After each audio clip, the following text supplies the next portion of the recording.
नमस्कार। आपका अखबार के YouTube चैनल पर आपका स्वागत है। मैं हूं प्रदीप सिंह।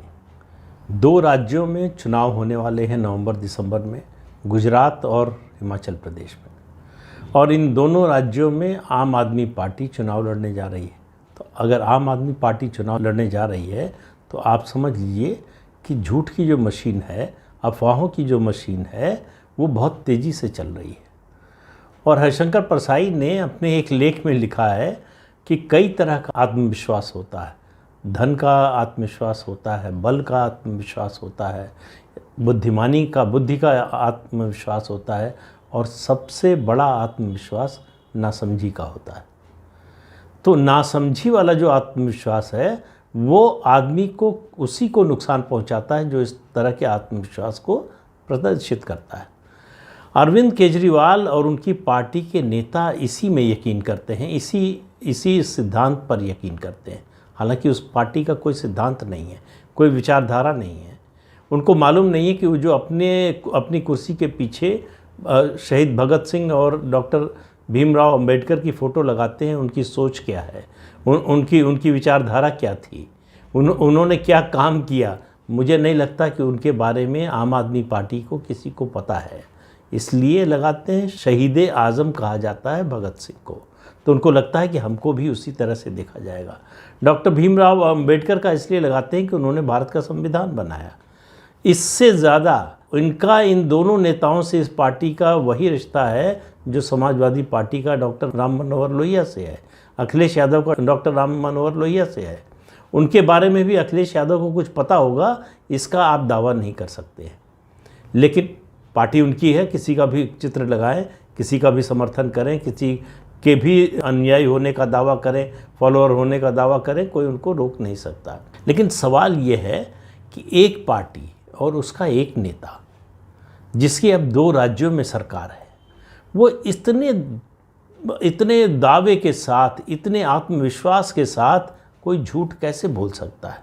कोई ऐसा दावा जिसका कोई सिर पैर ना हो, कोई आधार ना हो, वो कैसे बोल सकता है?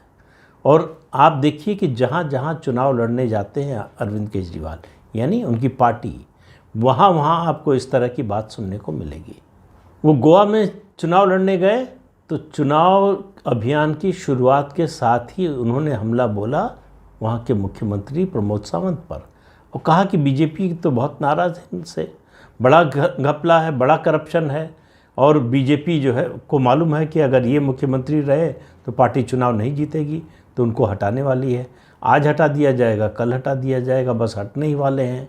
उनके नेतृत्व में चुनाव नहीं होना है, ये तय है। तो भविष्यवाणी करते हैं अपनी पार्टी के बारे में नहीं, अपनी पार्टी के प्रदर्शन के बारे में नहीं, दूसरी पार्टी के बारे में, उसके संगठन में क्या बदलाव होने वाला है, इसका दावा अरविंद केजरीवाल करते हैं, जो उस पार्टी के लोग नहीं करते।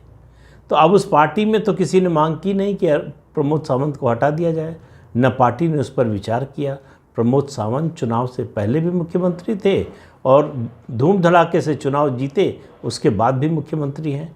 लेकिन अरविंद केजरीवाल ने कभी इस पर अफसोस जाहिर नहीं किया कि उनकी सूचना गलत थी, उनका अंदाज़ा गलत था, उनका आकलन गलत था। इसके बारे में आपको कोई बयान कभी उनका सुनने को नहीं मिलेगा। अब आप देखिए, वहाँ से निकले इसी साल मार्च में उन्होंने दावा किया लक्षद्वीप के जो लेफ्टिनेंट गवर्नर हैं प्रफुल्ल पटेल, वो दिल्ली के एलजी बनने वाले हैं। आधार क्या था कि गुजरात के रहने वाले हैं, प्रधानमंत्री नरेंद्र मोदी और गृह मंत्री अमित शाह के विश्वास पात्र हैं, एफिशिएंट है, डूअर हैं, काम जो दिया जाता है उसको करते हैं, एफिशिएंसी है, ईमानदारी है। लेकिन इन वजहों से नहीं कह रहे थे, वो ये बताने की कोशिश कर रहे थे कि बीजेपी में जो होता है हमको पता होता है, बीजेपी जो फैसले लेती है हमारी पहुंच बीजेपी के अंदर तक है। उनकी कुल पहुंच बीजेपी में सिर्फ मनीष सिसोदिया और राजनाथ सिंह के संबंधों पर आधारित है, इससे ज़्यादा कुछ नहीं है। और बीजेपी में आपको मालूम है कि शीर्ष स्तर पर जो फैसले होते हैं उसके बारे में बाकी लोगों को कितना पता होता है और कब पता होता है, ये भी मालूम है। लेकिन अरविंद केजरीवाल ने अपनी ये आदत बना ली है, अपनी ये शैली बना दी है, कहीं अपनी ये अदा बना ली है। उनकी पार्टी के लोगों के हिसाब से उनकी ये अदा है। और वो इस तरह से अपने विपक्षी को, अपने विरोधी को, प्रतिद्वंदी को जो है वो मनोवैज्ञानिक रूप से जो है वो दबाना चाहते हैं। वो उनको लगता है कि इसका प्रभाव पड़ेगा, पार्टी तुरंत डिफेंसिव हो जाएगी, बयान देगी। किसी ने, एक भी व्यक्ति ने बीजेपी से नहीं कहा कि ऐसा होने वाला है या नहीं होने वाला है। और बने कौन? विनय सक्सेना, जिनका कोई दूर दूर तक केजरीवाल को कोई अंदाज़ा भी नहीं रहा होगा। वो लेफ्टिनेंट गवर्नर बने दिल्ली के। तो इससे लगा कि भाई एक बार नहीं, दो बार ऐसा हो चुका, अब अरविंद केजरीवाल जो है रुक जाएंगे, अब इस तरह की कोई घोषणा नहीं करेंगे। तो अगली बार उन्होंने चुना, मनीष सिसोदिया को ये जिम्मेदारी दी।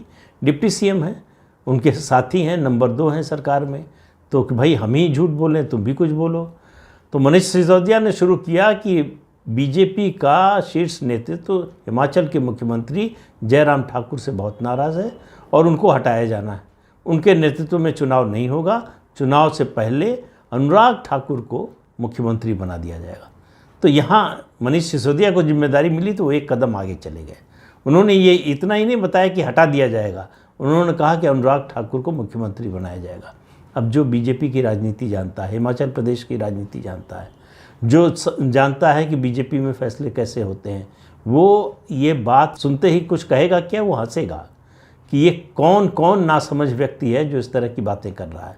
लेकिन आप आत्मविश्वास देखिए आम आदमी पार्टी के नेताओं का, जब वो बोलते हैं, जब इस तरह का दावा करते हैं, इस तरह की घोषणा करते हैं, तो ऐसा लगता है कि बस उन्होंने कहा है, ये फैसला तो हो चुका है, सिर्फ घोषणा बाकी है। अब ये नया शिगुफा छोड़ा है गुजरात में अरविंद केजरीवाल ने। पिछले कुछ दिनों से घूम घूम कर गुजरात जब भी जा रहे हैं, तब वो कहते हैं कि बीजेपी डरी हुई है आम आदमी पार्टी से, और आम आदमी पार्टी के जो समर्थक हैं, ये जान लीजिए मीडिया में अगर किसी एक नेता का सबसे बड़ा समर्थक वर्ग है और बड़ा कट्टर समर्थक वर्ग है, तो वो आम आदमी पार्टी के अरविंद केजरीवाल है। वो कुछ भी छपवा सकते हैं और कुछ भी किसी के बारे में छपने से रुकवा सकते हैं।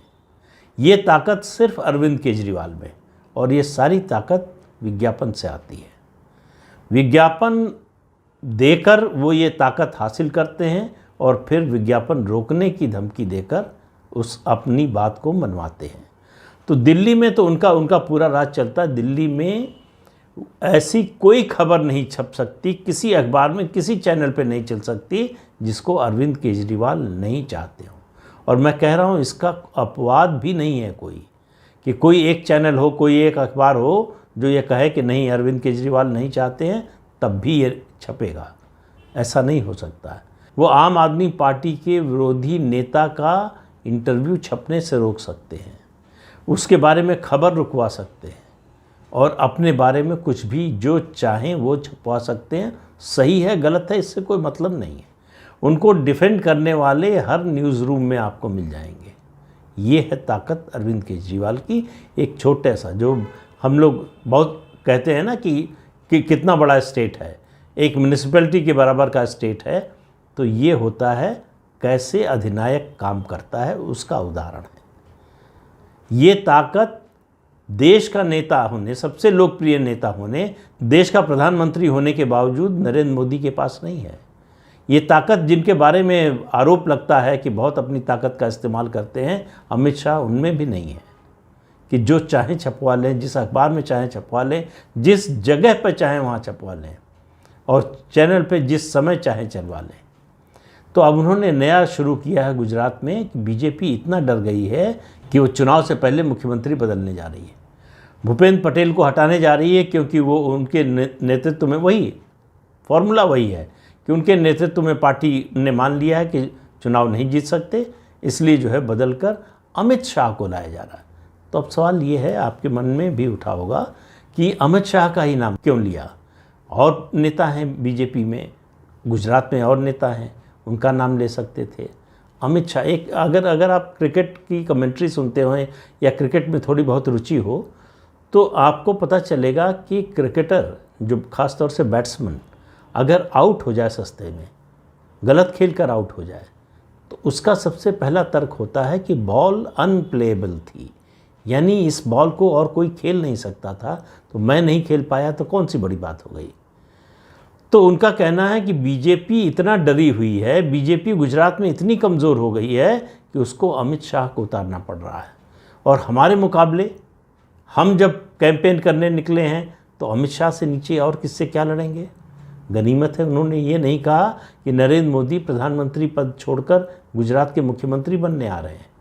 वो कह सकते हैं, कोई आश्चर्य नहीं है। और अगर हो सकता है लोकसभा का कार्यकाल 6-8 महीने बचा होता तो शायद कह भी देते कि उनको मालूम है कि लोकसभा हार रहे हैं, तो इसलिए जो है विधानसभा में कम से कम फिर से मुख्यमंत्री बन जाए। कुछ भी बोल सकते हैं अरविंद केजरीवाल, इसमें तर्क मत खोजिए। कोई तार्किक बात करने की अपेक्षा अरविंद केजरीवाल से मत कीजिए। उनकी राजनीति की शुरुआत ही इसी तरह से हुई है। घर के बाहर नेताओं के जाकर नोटिस चस्पा करना कि ये भ्रष्ट हैं, इनके खिलाफ मुकदमा चलना चाहिए, यहाँ से उन्होंने राजनीति शुरू की। उसका अगला कदम था कि उन सब लोगों से, उनमें से जिसने भी मुकदमा कर दिया, उन सब से लिखित माफ़ी मांगी। मतलब यहाँ तक कि बाकी को तो छोड़िए, मजीठिया से भी माफ़ी मांग चुके हैं। तो उनको माफ़ी मांगने में कोई शर्म नहीं है, कोई गुरेज नहीं है। उनको आरोप लगाने में कोई संकोच नहीं होता, ये जानते हुए कि बिल्कुल सरासर गलत है, ऐसी होने की दूर दूर तक कोई संभावना नहीं है, फिर भी वो बोलेंगे और बोलते रहेंगे। आपको ये बात गुजरात के चुनाव के आखिरी दिन, चुनाव प्रचार के आखिरी दिन, बल्कि मतदान के दिन तक ये बात सुनाई देती रहेगी, ये बयान आता रहेगा कि बीजेपी डरी हुई है, आम आदमी पार्टी की सरकार बनने जा रही है।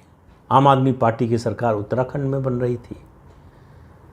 उत्तराखंड में बोल नहीं पाए मुख्यमंत्री को लेकर, इसलिए कि मुख्यमंत्री कुछ ही महीने पहले बने थे, तो उस समय तो बदला भी नहीं जा सकता था, वरना वहाँ भी बोलते। उत्तराखंड में मुंह के बल गिरे।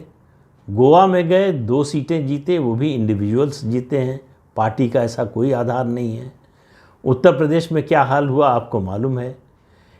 पंजाब एकमात्र राज्य है जहां कामयाबी मिली है, और बड़ी कामयाबी मिली है आम आदमी पार्टी को, ये अलग बात है। उसका नुकसान ऐसा होगा कि देश को और पंजाब को उसकी भारी कीमत चुकानी पड़ेगी।